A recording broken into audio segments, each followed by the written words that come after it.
Assalamualaikum. Waalaikumsalam warahmatullahi wabarakatuh. Ada apa ya Pak Sus? Silahkan duduk. Ini maaf mengganggu Bu. Ini berkenalan dengan tugas saya itu CKP angkatan 11. Ini itu demonstrasi konseptual dan praktik pengambilan keputusan berbasis nilai-nilai kebajikan sebagai pemimpin dalam pembelajaran. Mau minta Ibu meluangkan waktu untuk diwawancara, bisa nggak Bu? Boleh, nggak apa-apa. Terima kasih sebelumnya dan minta maaf juga Bu. Ini ya untuk langsung saja Bu. Boleh. Ini loh Bu. Yang pertama, Ibu Maisaro selaku kepala sekolah. Bagaimana Ibu dapat mengidentifikasi kasus-kasus yang merupakan dilema etika atau bujukan moral itu? Oke, selama ini saya sebagai pimpinan ya, saat saya mengidentifikasi kasus-kasus dilema etika, yang pertama saya harus berkoordinasi dengan guru untuk melihat kasus tersebut, siapa yang terlibat. Dengan melihat kebenaran yang ada untuk dilakukan pengujian kebenarannya. Lalu kami melakukan musyawarah untuk pengambilan keputusan sesuai dengan peraturan yang berlaku yang sudah disepakati bersama. Jadi saya tidak mengambil keputusan sendiri, tapi kami bermusyawarah dengan para bapak ibu. Begitu Pak Sus. Ini Bu, untuk pertanyaan kedua ya Bu. Bagaimana Ibu menjalankan pengambilan keputusan di sekolah Ibu, terutama untuk yang kasus-kasus di mana ada dua kepentingan sama-sama benar atau mengandung nilai-nilai kebajikan Ibu? Oke, memang menjadi dilema sekali ya bagi saya seorang pemimpin untuk mengambil keputusan dari permasalahan yang sama-sama benar. Tetapi saya tetap berpegang teguh pada peraturan yang sudah disepakati bersama. Tetapi juga melihat nilai-nilai kebaikan dan bermanfaat bagi banyak orang. Jadi tidak untuk sepihak, tapi keputusan itu bermanfaat untuk semuanya. Jadi untuk semua orang lah ya Bu ya. Seperti itu. Jadi keputusan itu tidak hanya saya itu membela atau membenarkan sepihak, tapi untuk bisa diambil manfaatnya bersama. Seperti itu. Terus ini Bu, untuk pertanyaan ketiga Bu, langkah-langkah atau prosedur seperti apa yang Ibu Maisaro lakukan selama ini? Oke, sebelum kami mengambil suatu keputusan dari suatu permasalahan yang ada Pak Sus ya, yang pertama dengan mencari fakta atau data gitu ya. Yang pertama itu kita harus mencari fakta dan data.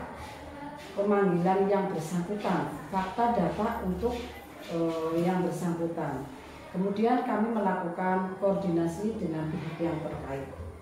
Kemudian mengkomunikasikan bersama dengan para bapak ibu guru ya yang bersangkutan untuk menyelesaikan permasalahan, sehingga dengan kami berkoordinasi dalam mengambil keputusan ini sehingga akan mendapatkan keputusan bersama dengan baik seperti itu.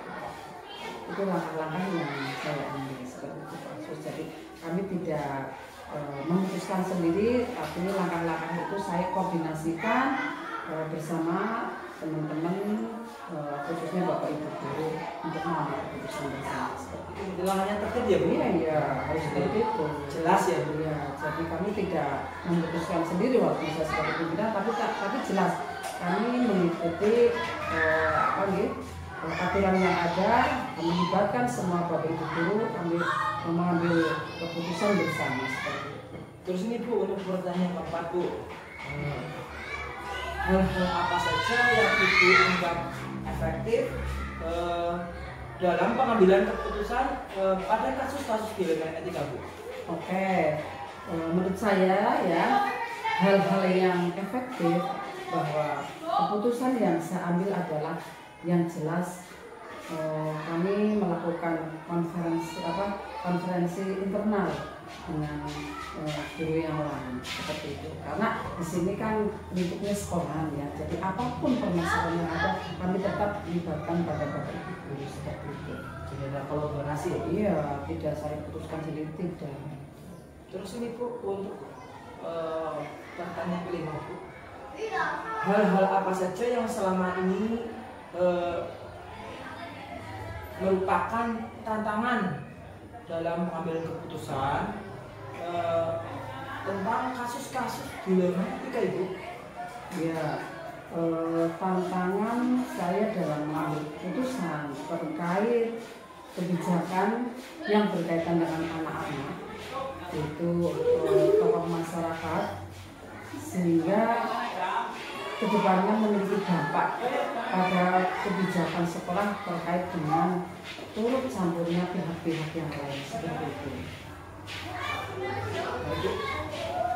Ini ada pertanyaan tentang lagi Bu. Apakah Ibu Maisaroh selaku kepala sekolah memiliki sebuah tata krama atau jadwal tertentu dalam sebuah penyelesaian kasus dilema etika? Apakah Ibu langsung menyelesaikan di tempat itu atau memiliki sebuah jadwal untuk penyelesaiannya? Terus bentuk atau prosedur seperti apa yang Ibu jalankan? Oh, tidak Pak Sus, kami tidak punya jadwal khusus ya, karena kasus itu kan munculnya tidak secara rutin ya, sehingga tidak ada jadwal yang khusus untuk menyelesaikan kasus dilema etika. Tergantung ringan beratnya kasus.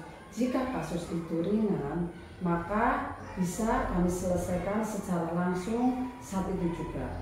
Tetapi jika permasalahannya berat sehingga memerlukan penanganan melalui tahapan-tahapan yang berlaku, yaitu meninjau fakta dan data, komunikasi dengan semua pihak, yaitu murid, lalu koordinasi atau kita bermusyawarah dengan tim untuk mengambil keputusan yang terbaik. Seperti itu.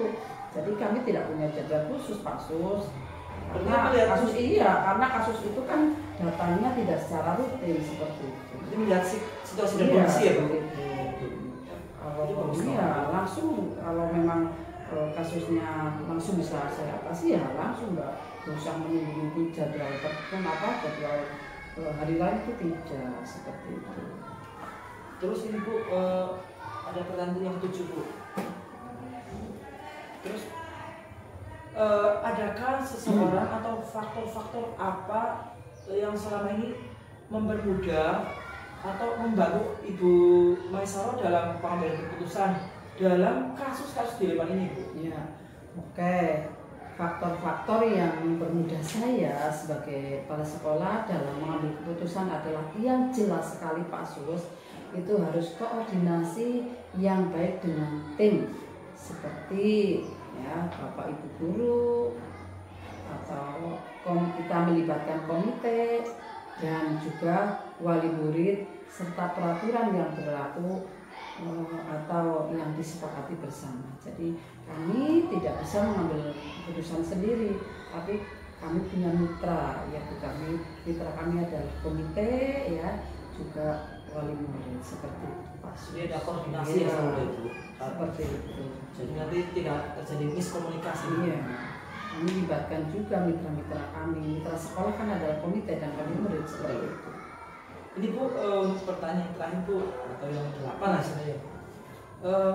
Dari semua hal yang telah disampaikan pembelajaran, apa yang Ibu petik dari pengalaman Ibu selaku kepala sekolah dalam mengambil keputusan dilema etika itu? Oke, selaku saya sebagai pimpinan kepala sekolah itu ya, pembelajaran yang saya dapat petik adalah itu pengambilan keputusan yang sangat-sangat diharapkan tentunya ya, yaitu yang pertama yaitu pentingnya berkomunikasi dan koordinasi dengan semua pihak agar apa?